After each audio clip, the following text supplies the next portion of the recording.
السلام عليكم. دائما في اطار ديال المشاكل اللي كيعانيها الاساتذه، خصوصا الاساتذه ديال التعليم الابتدائي،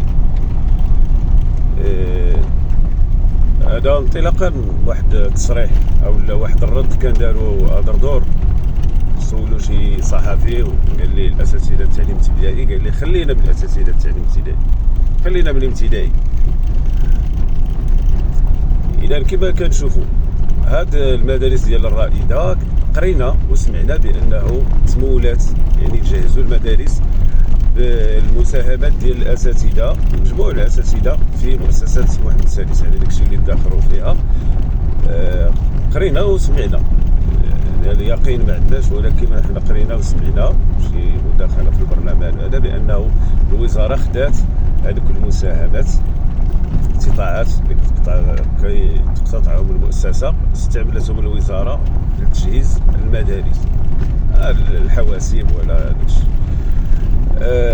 ولكن وكاين حاجه اخرى بالنسبه للاساتذه ديال الابتدائي ولا الاعدادي اللي عندهم المدرسه الرائده. الناس دابا الاساتذه خدامين بالهواتف الشخصيه ديالهم، بالارقام ديالهم، كيدخلوا المسار الارقام الشخصيه ديالهم، وكذلك كيستعملوا الصبيب ديال الانترنت ديالهم اللي كيخلصوه هما، ما الوزاره ما عطيت حتى حاجه في هادشي.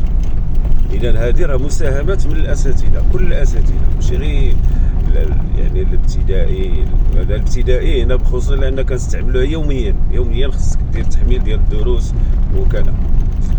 اما بالنسبه للاساتذه الاخرين ديال الاعدادي والتاهيلي، راه حتى هما يعني عندهم نفس المشكل، راهم كيساهموا يعني من جيبهم كيساهموا في هذا الشيء.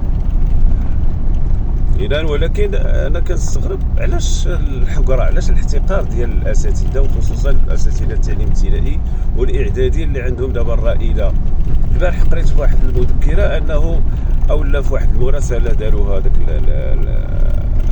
سميتو هذاك المكتب المركزي ربما ديال المفتشين، الفريق المركزي عفوا، داروا انه خصنا نحملوا واحد التطبيق يعني بشكل الزامي.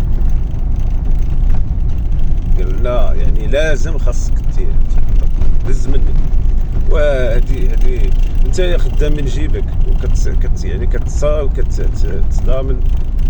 تضامن مع الوزاره، وخدام من جيبك، خدام ديالك، وهذا كيهضروا لك بواحد يعني الزامي بصحه. ما نعرف انا هذا شنو بغاو.